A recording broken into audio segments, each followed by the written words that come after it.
রাজ্যপালের সঙ্গে দেখা করে তাকে হেনস্থা করা হয়েছে বলে অভিযোগ করেছিলেন বিজেপি নেতা বৈশাখী বন্দ্যোপাধ্যায়। আজ মুখ খোলার পরই তাকে বদলি করা হলো। জানবো, আমাদের সঙ্গে রয়েছেন প্রতিনিধি সোমরাজ। কোথায় বদলি করা হলো, কি জানা যাচ্ছে?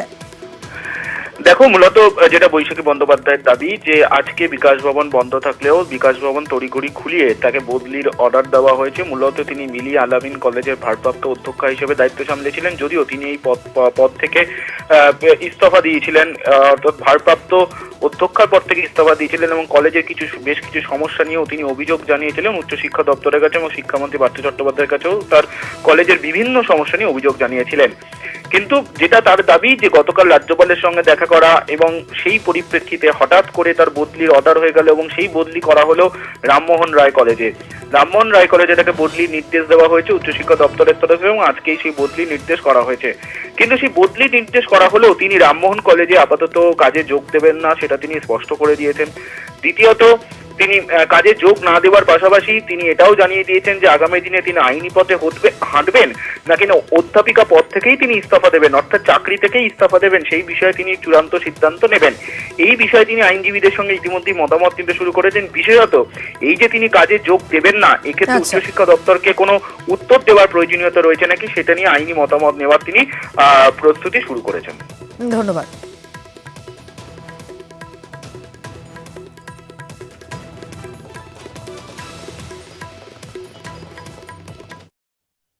গতকাল হঠাৎ করে মাননীয় ফিরহাদ হাকিম সাহেবের বিরুদ্ধে মুখ খোলার জন্য আজ তড়িঘড়ি শনিবার দিন বিকাশ ভবন খুলিয়ে আমার ট্রান্সফার অর্ডার ইস্যু হচ্ছে।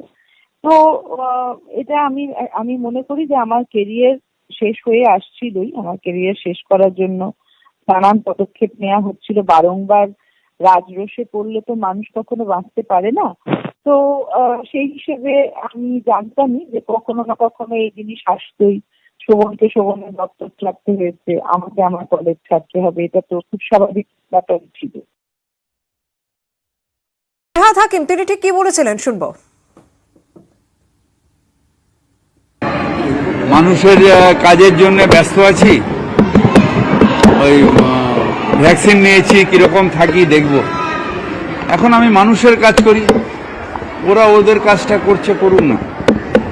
ওদের ব্যাপারে আমার তো ইন্টারফেয়ার করার দরকার নেই। আমি আমার কাজটা করছি, মানুষের কিভাবে ভালো হয় সেটাই আমার কাছে ভালো কাজ। এখন বৈশাখী শোভন নিয়ে কাজ বলার মতন বা তাদের নিয়ে খোঁজ রাখার মতন মানসিকতা আমার নেই। কোচবিহারের সিতাইয়ে সায়ন্তন বসুকে সভায় যেতে বাধা দেওয়া হয়েছে, আর সেই নিয়ে ধুন্ধুমার। বিস্তারিত জানবো, আমাদের সঙ্গে রয়েছেন প্রতিনিধি প্রবীর কুণ্ড। প্রবীর, দেখো, মূলত দিনহাটার সিতাইয়ের সেখানে কিন্তু গোসানিমারি মুক্ত মঞ্চে সেখানে সায়ন্তন বসুর একটি জনসভা ছিল। আর নয় অন্যায়কে বাস্তবায়িত করতেই সিতাই বিধানসভা কেন্দ্রিক যে সভা, সেই সভাতেই কিন্তু যাওয়ার কথা ছিল সায়ন্তন বসুর। তবে সেই সায়ন্তন বসুর জনসভাতে যাওয়ার পথে বিজেপি কর্মীদের বাধা দেওয়ার অভিযোগ ওঠে এবং সেই বিজেপি কর্মীদের বাধা দিলে পাল্টা বিজেপি কর্মীরাও মারমুখী হয় বলে অভিযোগ এবং দুই পক্ষের মধ্যে ব্যাপক সংঘর্ষ হয় এবং নেতাজি মোড় এলাকা থেকে, নেতাজি বাজার এলাকা থেকে যখন বিজেপি কর্মীরা তারা এই গোসানিমারি মুক্ত মঞ্চের জনসভার দিকে যাচ্ছিলেন, তখনই তৃণমূল কংগ্রেস কর্মীরা বাধা যায়। প্রবীর, তুমি আমাদের সঙ্গে থাকো, তোমার সঙ্গে কথা বলবো, আমরা দেখবো ঠিক কি পরিস্থিতি তৈরি হয়েছিল তখন।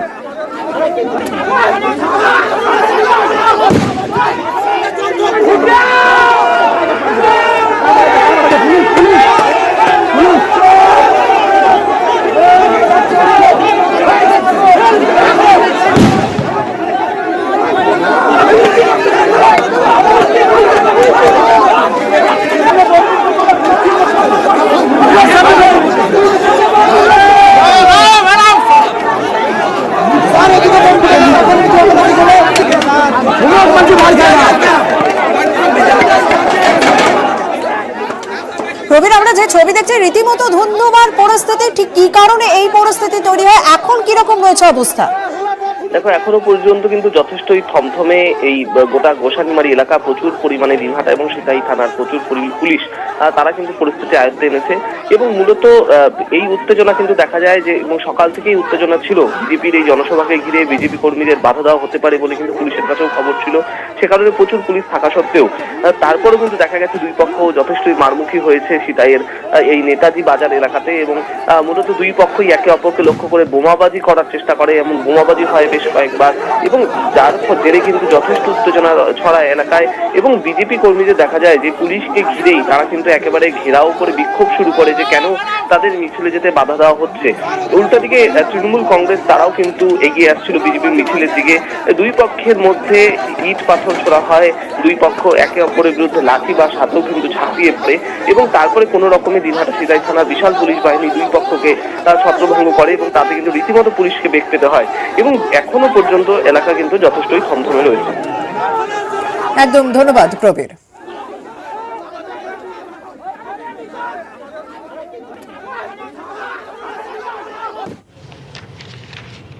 বারোটা নাগাদ পশ্চিম বাংলায় সম্পর্ক অভিযান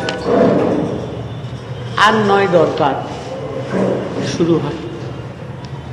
আমাদের এই অনুষ্ঠানে আমি দেখেছি যে মোটামুটি রাজ্যের নেতারা, কেন্দ্রীয় মন্ত্রীরা, কেন্দ্রীয় নেতৃত্বরা বাংলার প্রতিটি মানুষের বাড়িতে পৌঁছে দেওয়ার কার্যক্রিয়া শুরু করছে, এবং তারা মানুষের কাছে কাছে এই লিফলেট, প্রচার পত্রিকা, পুস্তিকা সবই পৌঁছে দেওয়ার চেষ্টা করেছে। এবং কেন্দ্রীয় সরকারে জনকল্যাণের সাথে জড়িত সমস্ত জল্পনা এবং যোজনা সম্পর্কিত তথ্য আজকে আমরা দেওয়ার চেষ্টা করেছি, আমাদের দেওয়ার চেষ্টা করছি। আজকে 8-9 কর্মসূচি যখন চলছিল, সেই সময় আসানসোলের বারবণীতে সেই মিছিল শুরু হওয়ার সামান্য পরেই বোমা গুলি নিয়ে দুষ্কৃতিকাররা হামলা চালায়। বেশ কয়েকটি বাইক ভাঙচুর হয়, সেগুলোতে আগুন লাগিয়ে দেওয়া হয়, লাঠি নিয়ে তেড়ে আসে দুষ্কৃতীরা, কয়েকটা দোকানে আগুন লাগায়। ঘটনাস্থলেই তার 4 জন আহত বিজেপি সমর্থক, তাদের গাড়ি করে হাসপাতালে নিয়ে যাওয়া হয়। তাদের নাম হচ্ছে কালীচরণ দাস, বুলেট ইঞ্জুরি হয়েছে তার। আপনারা কালীচরণ দাসকে মোরাললেস অনেকেই ছিলেন, যে উনি এই অফিসেই বহু সময় এই আপনাদের সাথে কাজকর্ম করে। হ্যাঁ, মিডিয়া ছিল একটা। হ্যাঁ হ্যাঁ, এছাড়া পাপ্পু রায়, চন্দন বারৈ, নিত্যানন্দ অধিকারী, সাধনা রাউত, এরা সব বোমের স্প্লিন্টারেও আঘাত পেয়েছে। এবং আমার কাছে যা খবর, আমাদের কাছে যা খবর, সেই খবর হচ্ছে যে এই ঘটনার সাথে তৃণমূলের স্থানীয় নেতা অসিত সিং এবং রাজ্য স্তরের নেতাদের মদতে এই হামলাটা হয়েছে। দেখুন, আমরা এই যখন এই সম্পর্ক অভিযান করতে যাচ্ছি, তার মধ্যেই প্রায় 100-র ওপরে কিছু মানুষ ইতিমধ্যেই আমাদের লোকেদের কাছে তারা প্রাণ দিয়েছে। 8-9 কর্মসূচিতে পানিহাটি পুরসভার গেটেও তৃণমূলের দুষ্কৃতীরা হামলা চালায়। এইরকমভাবে সারা বাংলা জুড়ে আজকে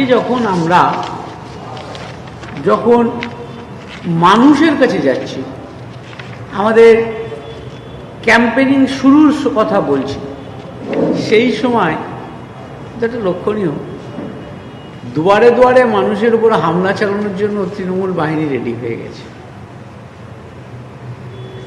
প্রচার নয়, দুয়ারে দুয়ারে তৃণমূলের লোকেরা রেডি হয়ে গেছে হামলা চালাবে। এরই পরিপ্রেক্ষিতে আজকে আমাদের এই যে কর্মসূচি, সেই কর্মসূচি সার্বিকভাবে আজকে শুরু হয়েছে। এবং এই ঘটনায় প্রায় ধরুন, আমি আপনাদের বলি, 294টা বিধানসভা কেন্দ্রের মধ্যে প্রায় 78,800 বুথে অধিকাংশ জায়গায় আজকে এই আমাদের যে অভিযান, মানুষের কাছে কাছে পৌঁছানোর যে অভিযান, সেই অভিযান তৈরি হয়েছে। এবং মানুষের কাছাকাছি যাওয়ার জন্যে আর নয় অন্যায় এই কর্মসূচিও মানুষের বাড়ি বাড়ি পৌঁছে দেওয়া শুরু হয়েছে। এই হচ্ছে আজকের মূল বক্তব্য। এই জন্যই আজকে তড়িঘড়ি আপনাদের থাকতে হয়েছে যে এই লঞ্চিং প্রোগ্রামটা তো রোজ হবে না, আজকেই হয়েছে। স্বাভাবিকভাবেই এইটা আপনাদের জানানোর জন্যই আমরা ডেকেছি এবং আপনাদেরও যদি কিছু প্রশ্ন থাকে করতে পারেন।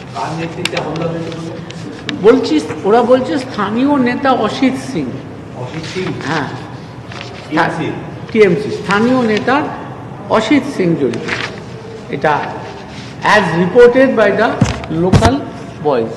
অসিত সিং না সিল একটু বলে দিন। অসিত সিং সিং সিং সিং সিং দেখুন, আমাদের কাছে খবর একজন বুলেট ইঞ্জুরি নিয়ে ভর্তি হচ্ছে, আর 4 জন বোমের স্প্লিন্টে বিভিন্ন জায়গায় আঘাত পেয়েছে।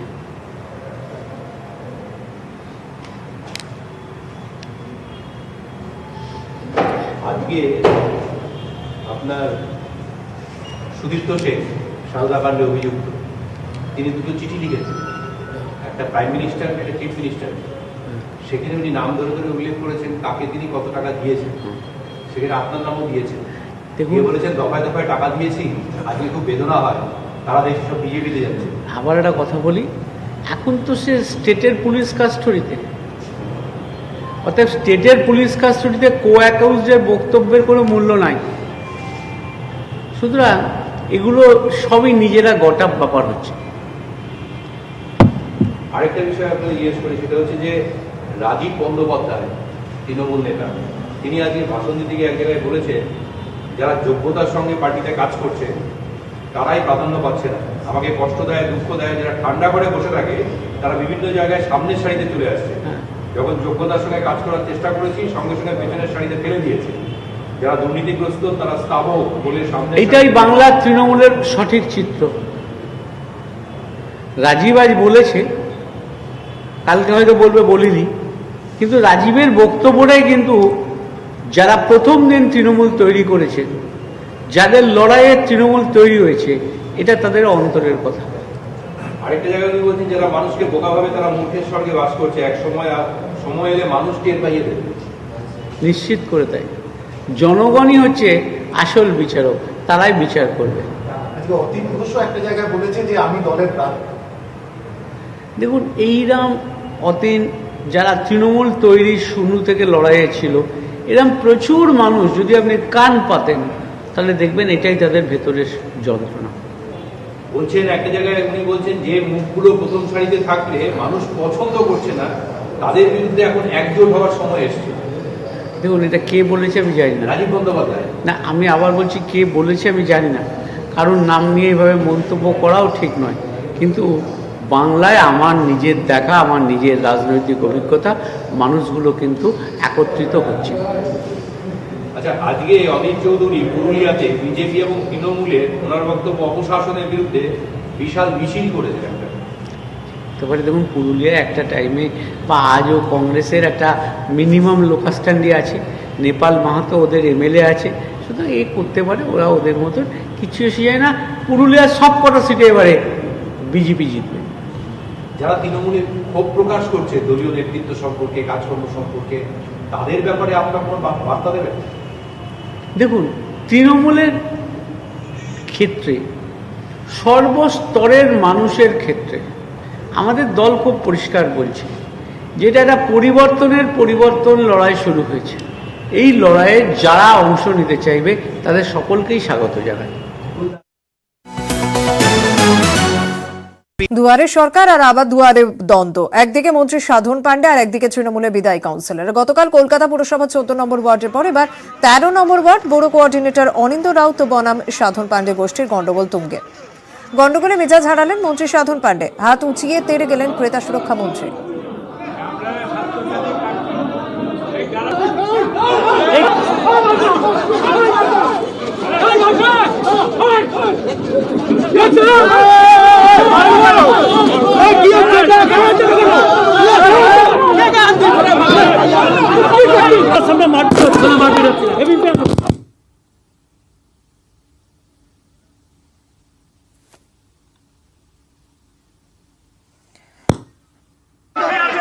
জাস্ট কিছুক্ষণের জন্য আমি জাস্ট বেরিয়েছিলাম, তারপর তো এই যা এসে শুনলাম, এটা খুব অনভিপ্রিত, এটা হওয়া কোনোভাবেই ঠিক না। উনি রাজ্যের মন্ত্রী, উনি আসতেই পারেন, কিন্তু জানি না কাদের নিয়ে, বাইরের কাদেরকে নিয়ে এসে করতে গিয়ে গন্ডগোলটা করলো, কি করলো আমি জানি না।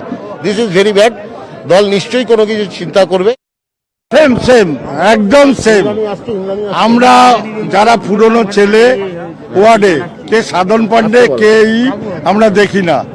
যেমন এই যে রবি পাল, অনেক পুরনো ছেলে, আমরা পুরনো, এরা সাধন পান্ডে বলে কিছু নেই, মমতা ব্যানার্জির দল, এটা সবাই মিলে এটাকে সাকসেস করা। মেজে ধরাচ্ছেন কেন এই কাজে এসে?